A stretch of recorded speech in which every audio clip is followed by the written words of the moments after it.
인생에는 여러 가지 위기가 있습니다. 그런데 그 위기 중에 가장 큰 위기는 자신에 대해서 절망하는 것입니다.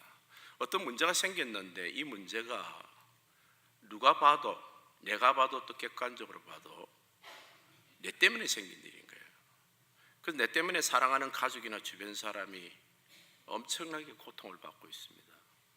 나 자신만 받고 있으면 괜찮은데 우리가 가정이라는 곳에 몸을 담고 있기 때문에 나 때문에 주변 사람도 같이 고통을 받고 있다고 생각할 때 자신에 대해서 굉장히 절망하게 됩니다. 이때 신앙이 우리가 많이 떨어지게 되는데, 이때 오늘 야곱이 아니라 이스라엘이라 부르는 이 야곱에게 주신 하나님의 축복의 이 믿음의 말씀을 꼭 붙들어야 됩니다. 진실과 사실과 진리는 다릅니다. 진실, 사실은 나는 죽을 죄인이고 내가 잘못했고 내 때문에 생긴 것이 사실이고 진실입니다. 그런데 진리는 다르게 말합니다. 예수님께서 우리를 대신하여 죽으시고 그 모든 허물과 죄를 주님께서 떠맡으시겠다는 거예요. 그걸 믿음으로 믿고 주님께 나오라. 누구든지 수고하고 무거운 짐진 자들아 다 내게로 오라. 내가 너희를 쉬게 하리라. 내 잘못 때문에 내가 책임지는 것은 양심적으로 착한 사람이라고 말하지만 믿음은 없는 사람입니다. 우리는 허물이 많습니다. 허물이 없다고 생각하는 사람조차도 다 지옥불에 떨어지는 이유는 자기가 인정하든 인정하지 않든 하나님 보시기에 모든 사람이 죄인이고 허물이 많은데, 특별히 내 양심이 나를 찌를 때, 그리고 내 잘못이라고 확실할 때조차도 우리는 주님께 나아가야 됩니다. 그래서 주님께 고하고 그 허물을 주님께서 맡아주시고 감당하시고 용서하신 우리 주님을 힘입어 그 살리심으로 다시 일어나야 됩니다. 예수님이 잡히실 때 빌라도의 법정에 갈 때 빌라도가 예수님께 질문을 합니다. 진리가 뭐냐라는 질문을 합니다. 그 앞에 바로 바라바라는 사람이 있었는데 10절이 되면 바라바라는 이 살인 강도자가 지금 풀려나게 됐습니다. 사람들이 바라바를 풀어줄까 예수를 풀어줄까? 빌라도는 예수를 풀어주고 싶어서. 그런데 사람들은 바라바라 그럽니다. 바라바는 정말 나쁜 놈이거든요. 살인 강도자입니다. 그런데 이유도 하나 없이 예수님이 대신 그 사람 대신 죽고 바라바는 풀려납니다. 진리를 눈앞에 두고도 그게 진리거든요. 진리는 죄 없는 예수님이 우리를 위해서 대신 죽으시고 우리를 의인 삼으시고 죄 없다 선포하신 것이 진리입니다.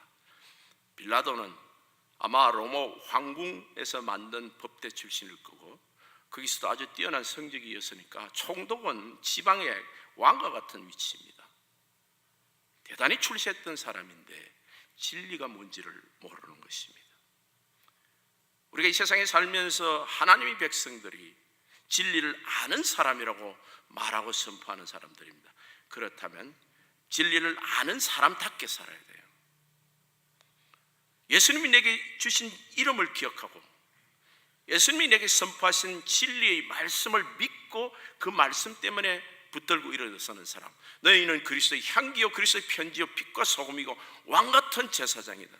죽은 가운데 살리신 하나님의 은혜를 입은 성령의 능력이 너와 함께하고 있다. 이 말씀이 진리의 말씀이고 이 말씀을 붙들고 우리가 일어나야 됩니다. 그래서 하나님은 우리에게 어떤 사실이 일어나기 전에 먼저 진리의 말씀으로 우리를 선포하고 우리에게 이름을 바꿔주십니다. 아브라함을 아브라함으로 바꿔주고 사례를 사라로 바꿔주고, 자식이 아직 없는데도 하나님께서 주시는 자식을 받은 것처럼 열국의 아버지요 열국의 어머니라고 불렀고 겁이 많은 기드온을 보면서 용사라고 불렀습니다. 전쟁의 승리자라고 불렀습니다. 야곱은 오늘 참으로 큰 문제를 맞고 있습니다. 오늘 본문 24절은 야곱은 홀로 남았더니 20년 전의 문제입니다. 20년 동안 외삼촌 집에 가서 아내를 둘을 낳고 첩까지 하면 4명을 낳고 자식을 12명을 낳아서 집으로 돌아갈 때는 개선장군처럼 돌아온 겁니다. 돈만 있으면 안 될 게 있으랴 생각했는데 20년 전에 형 에서를 속이고 장자의 축복권을 뺏긴 그 죄를 형 용서를 하지 않습니다. 400명의 군사를 데리고 자기를 죽이러 옵니다. 누구 죄 때문입니까? 내 죄 때문에. 재산을 빼앗길 뿐만 아니라 어쩌면 우리 가족들도 몰살당할 그럴 위기에 들어갑니다. 누가 뭐라 그래도 이건 내 잘못입니다. 물릴 수가 없습니다. 지금 그 사람 용서해주면 다행인데 용서 안 해주면 나는 꼼짝없이 죽어야 되는 그런 절대절명의 위기. 이럴 때 야곱은 홀로 남았다 그랬습니다. 이 세상에 아무도 도움이 되지 않습니다. 사람이 고독한 것은 그래도 기댈 사람이 있고 말할 친구가 있으면 그래도 덜 고독한 겁니다. 아내도 남편도 아무 소용이 없는 경우가 있어요. 사랑하는 성도들이 주변에 있기는 하고 또 목사님도 있다고 그러지만은 어떤 문제에 딱 들어가면 주변에 사랑하는 모든 사람도 아무 도움이 안 됩니다. 나 혼자 맞아야 될 고독한 시간이 있는 것입니다. 그 고독의 시간입니다. 그런데 그때 누가 한 사람 나타났어요. 어떤 사람이 그랬습니다. 나중에는 이분이 하나님인 줄 알지만 처음에는 사람입니다. 사람이 하나님의 모양으로 나타나고 하나님이 사람의 모양으로 나타난 것 예수 그리스도밖에 없습니다. 사람의 형상으로 입고 오신 분은 그리스도가 구약에 가끔 사람의 모습으로 나타나고 천사의 모습으로 나타나는데 하나님이라 부르고 나중에 하나님을 대면해 보았다라고 말하는 거 보면 이분이 하나님입니다. 그런데 어떤 사람이라는 거 보면 처음에는 야곱이 잘 몰랐던 것 같습니다. 그분이 나타나서 야곱과 씨름합니다. 그런데 25절에 이 하나님이 야곱을 이기지 못했다고 그랬습니다. 희한하죠. 어떻게 하나님이 사람을 이기지 못합니까? 그 비밀을 조금 있다가 보게 됩니다. 그가 야곱의 허벅지 관절을 치매 야곱의 허벅지 관절이 그 사람이 씨름할 때 어긋나더라. 날이 쉬어갈 때 날이 쉬려 하며 나로 가게 하라. 야곱이 이르되 당신이 내게 축복하지 않으면 가게 하지 아니하겠나이다. 야곱은 끈질기게 붙들고 축복을 해달라고 지금 이야기를 합니다. 놓지 않으니까 얼마나 끈질기게 대드는지 하나님이 이기지를 못하겠다고 생각해서 허벅지를 치는데 지난번 우리가 받은 성경 예전에 가지고 있던 성경에는 환도뼈라 그랬습니다. 이 허벅지 관절이 위골이 된 것입니다. 자기의 잘못 때문에 지금 죽게 됐으니까 그 기도인지 그 실험인지 그 울부짖음인지는 몰라도 하여튼 죽기 살기로 지금 다리가 하나 빠졌으니까 얼마나 아팠겠습니까? 그런데 그것도 상관없는 거예요. 지금 그냥 울며 그분을 붙들었습니다. 우리가 살다 보면 가장 힘들 때가 사실은 자식을 키우고 미국에 이민 온다 할 때는 소망을 가지고 또 가기 싫어하는 남편을 억지로 설득을 해가 모시고 온 그런 자매들도 있을 겁니다. 여기 와서 처음부터 잘 되는 사람 없고 어떤 과정을 거치시는데 그 과정 중에 야, 내가 참 내 때문에 우리 가족이 고생하는구나. 우리 부모들은 다 그런 죄책감 같은 게 있어요. 자녀가 다 잘 되면 좋지만은 우리 자녀가 어떤 문제가 생기고 못난 모습이 보이면 저게 내 때문이라는 죄책감이 듭니다. 내 잘못으로 아이가 상처를 받고 내 잘못으로 아이가 고통을 받을 때 이럴 때 참 절망스럽습니다. 그래서 그때는 의지할 분이 하나님 한 분밖에 없습니다. 그런데 그렇게 절망적인 상황에서 사람들이 기도합니까? 기도 안 해요. 하나님도 없는 것 같아. 근데 오늘 야곱이 하나님을 막 부르짖으니까 하나님 나타났습니까? 아니요. 어떤 사람이 턱 나타나신 거예요. 막 몸부림치고. 우리가 가장 어려울 때 주님이 가장 가까이 계십니다. 예수님의 제자들이 예수님을 배반하고 업으로 돌아가려고 갈릴리 바닷가에 고기 잡으러 나갔습니다. 나 업으로 돌아가겠다 그랬습니다. 밤새도록 고기를 잡아도 고기가 한 마리도 안 잡힙니다. 그때 예수님이 바닷가에 서 계셨다 그랬어요. 그때 예수님인 줄 알지를 못했어요. 제자들이. 그게 우리 실체들입니다. 그런데 주님은 가장 우리가 어려울 때 가장 가까이 계시는 것입니다. 내가 가장 고독하다고 할 때, 홀로 있을 때 주님은 바로 옆에 계십니다. 왜? 내 아들이, 내 딸이 정말 절망할까 싶어서 건지시려고, 물에 빠진 자를 건지시려고, 사망의 엄침한 골짜기에서 건지시려고 주님이 나와 있는 거예요. 제자들에게 배 오른편에 그물을 던지라, 고기를 던지니까 153마리 고기가 생겼습니다. 그때 제자들의 눈이 떠지는 거예요. 제자들의 눈이 떠지면서 요한이 주님이시라 말한 거죠. 주님이시라고 말할 때 주님께서 계신다는 것을 알 때 베드로가 바닷가로 뛰어듭니다. 베드로가 바닷가로 뛰어들면서 가보니까 거기는 조반이 있습니다. 아침이 식사가 거기 있습니다. 우리 주님께서는 우리가 가장 어려울 때 우리 가까이 계십니다. 그리고 우리를 위로하시고 우리를 건지시기 위해서 우리 옆에 나타나시는 거예요. 우리가 알든 모르든 간에 오늘 이 말씀을 통해서 야곱에게 나타나신 그 그리스도가 오늘도 예수님이 제자들에게 나타나셨고, 사랑하는 우리 백성들, 하나님이 좋은 교 성도님들, 각 영혼들마다 나타나시는 겁니다. 그때 가장 큰 축복이 뭡니까? 야곱이 받은 축복. 오늘 야곱이 이렇게 합니다. 26절에 보면 날이 세례안에 나로 가게 하라. 그 사람이 그렇게 얘기하니까 야곱이 이럴 때 당신이 내게 축복하지 아니하면 가게 하지 않겠느냐, 아니하겠나이다. 당신이 내게 축복해야 보내겠습니다 하니까 내 이름이 뭐냐라고 질문합니다. 야곱입니다. 야곱이라면 속이는 자, 사기꾼이라면, 너는 네가 봐도 네가 속이는 자, 사기꾼이기 때문에 이 문제를 네가 만든 문제라 네가 꼼짝없이 네 덫에 네가 걸렸지. 나는 정말 못난 자고 죽어 마땅한 자고, 나는 정말 내 때문에 이 우리 가정에 이렇게 문제가 생겼습니다 라고 말하지 말라는 겁니다. 이스라엘이라 하라고 그랬습니다. 이스라엘이라는 이름은 사라라는 이름, 왕비, 이 사라라는 이름, 그 다음에 하나님, 하나님의 아들, 딸, 하나님의 왕자, 하나님의 공주, 이런 뜻이에요. 이스라엘이라는 말은. 그래서 하나님과 겨루 이겼다는 겁니다. 오늘 이 실험에서, 이 싸움에서 하나님을 이길 수 있는 이유가 바로 여기 있습니다.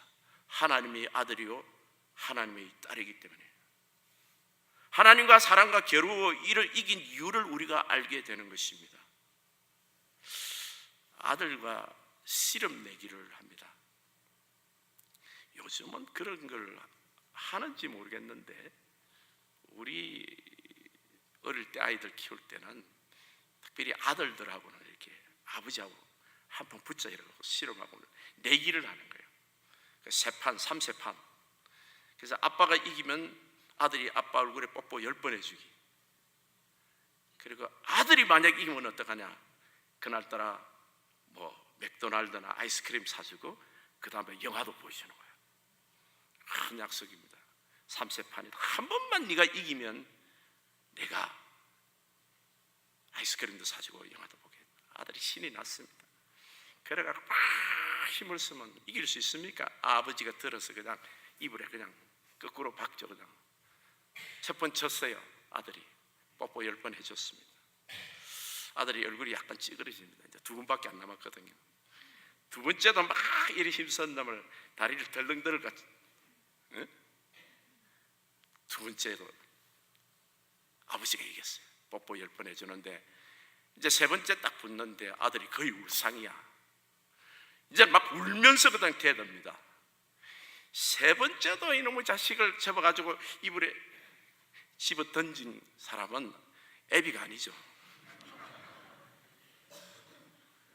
애비라면 절대 그래 못합니다. 왜? 아들이 울고 있는데 어떻게 집어 던집니까? 시죠. 울고 있는 아들을 이길 아버지가 없습니다. 아버지는 아들의 눈물을 절대 이기지 못해요. 하나님 아버지는 울면서 매달리는 야곱을 이기지 못합니다. 특별히 예수 그리스도는, 선한 목자인 예수 그리스도는 하나님의 아들, 딸의 눈물을 이기지 못하는 거예요. 그래서 이스라엘이라는 이름이 나온 거예요. 여러분은 이스라엘이에요. 하나님 백성들은 하나님을 눈물로, 기도로 이기는 자입니다. 왜냐하면 사랑의 관계, 여기서는 아버지가 아들에게 져요. 예수님이 제자들에게 나타나서 고기를 153마리를 잡았는데 식탁에 모였을 때 떡을 주시면서 식사를 하신 후에 예수님이 하신 질문이 뭐였어요? 네가 나를 사랑하느냐? 주님과 제자의 관계, 하나님과 아들의 관계가 맞느냐라는 확인을 하는 거예요. 하나님 자녀들은요, 아버지를 사랑하죠. 우리에게 참 희한한 기적이 있어요. 그건 뭔가 절대로 부인할 수 없는 것이 있어요. 그것이 뭔가 내가 주님을 사랑한다는 고백이에요. 이거는 하늘나라 갈 때까지 아무리 믿음이 떨어져도 우리가 주님을 사랑한다는, 때로는 주님을 원망하고 툴툴대는 어린 신앙도 내 영혼에 깊은 고백이 있습니다. 네가 나를 사랑하느냐? 내가 주님을 사랑하는 줄 주께서 아시잖아요. 표현이 좀 짜증스럽습니다. 아시면서 왜 물어요? 내 속에 들어가 보시면 주님, 내가 주님을 사랑하는 줄 주께서 아시지 않습니까? 3번을 묻습니다. 3번 부인했기 때문에. 제자들은 자신들이 자격이 없다고 생각했어요. 그때 내가 주님을 사랑하는 줄 주께서 아시나이다 그럴 때, 그때 주님이 하시는 말씀이 내 어린 양을 먹이라 그랬어요.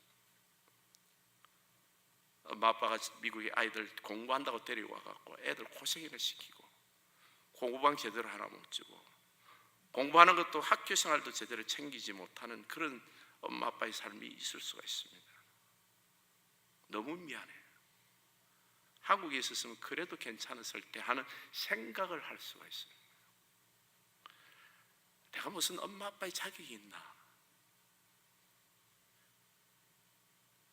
나에 대해서 절망할 때가 많습니다. 주님이 물으십니다. 네가 나를 사랑하느냐? 내가 주님을 사랑하는 줄 주께서 아십니다. 그러면 너는 엄마 자격이 있다는 거예요. 내 어린 양을, 그 자식이 네 자식이 아니라 하나님 말씀에 내 자식이라는 거예요. 주님 자식이라는 거예요. 내 어린 양을 먹이라 그랬어요. 이 가정이 네 것이 아니고 하나님 것이다. 내 남편, 내 아내가 아니고 하나님 것이라는 거예요.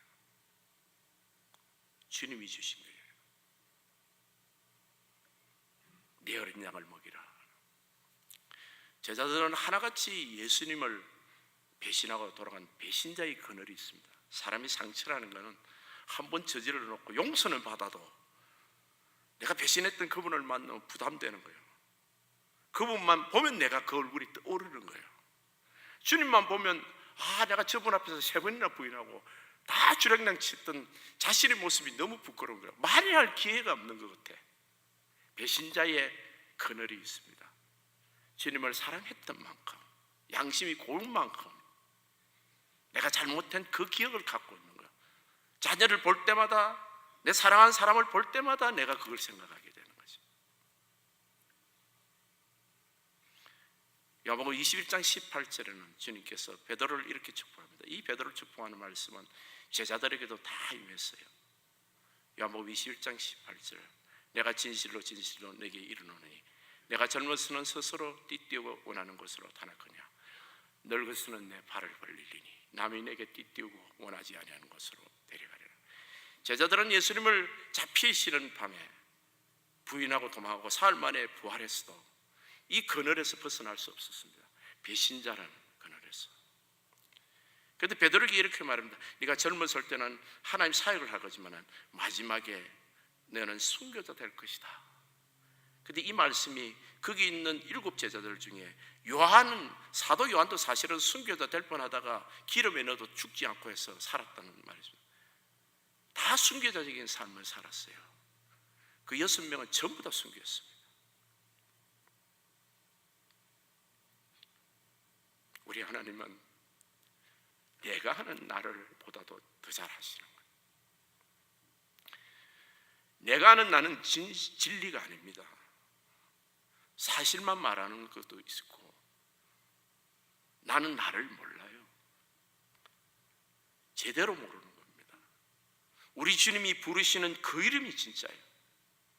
너는 세상의 빛이요 소금이라, 왕같은 제사장이라. 주님, 나는 그런 모습이 없는데요.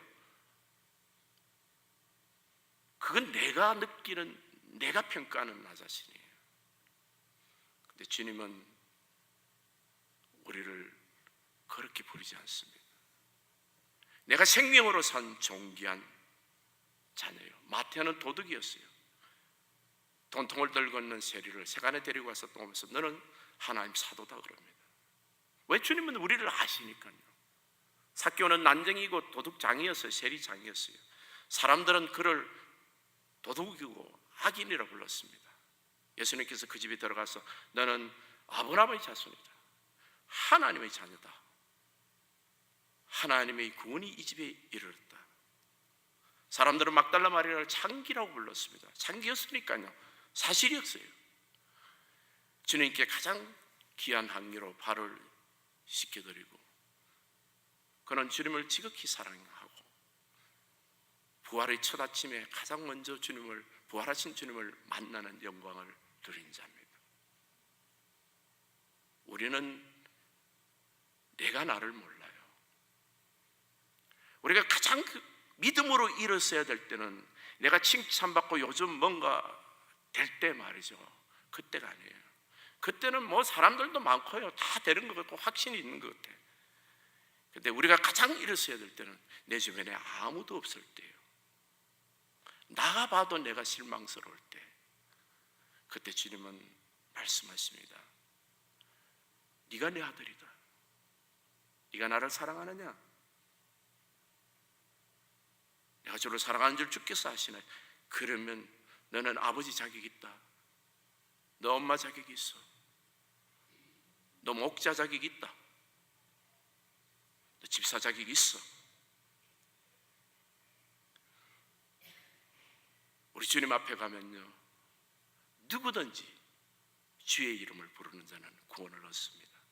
그런데 놀랍게도요, 사실은 자기를 아름답게 부르고 일어서는 이 사람은 자기를 아름답게 부르고 일어설 뿐만 아니라 주변이 달라지기 시작하는 겁니다. 내 주변 사람을 보는 눈이 달라지고 주변 환경이 실질적으로 달라지기 시작하는 거예요. 이제 형 에서를 만나러 가는데 창세기 33장 10절에 보면 내 이름을 바꾸어 부르고 이스라엘이라 부르기 시작하니까 내 주변이 달라집니다. 야곱이 이르되 그렇지 아니하다. 내가 형님의 눈앞에서 은혜를 입어서 하면 청컨대 내 손에서 이 예물을 받으소서. 내가 형님의 얼굴을 비언적 하나님의 얼굴을 본 것 같이. 바로 하루 전날 밤에는 형님이 죽음의 사자였어요. 그 사람만 보면 공포스러웠습니다.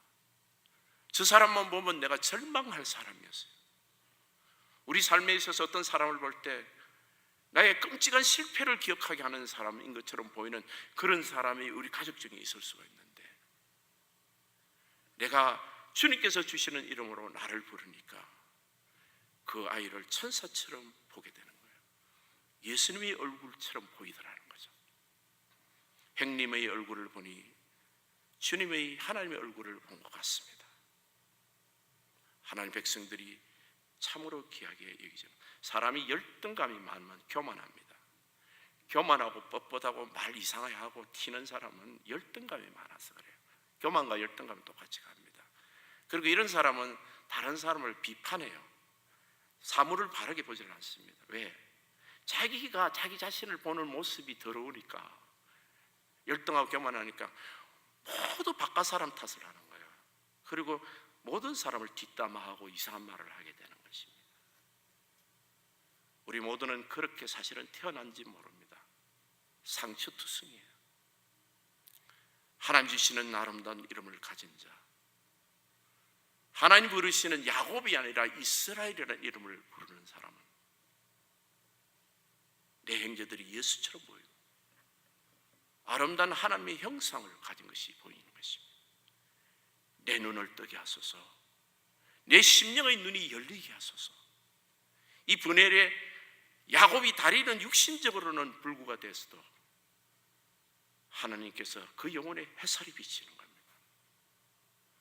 우리 진정한 축복은 하나님 주신 이름이요, 하나님 주신 신분입니다.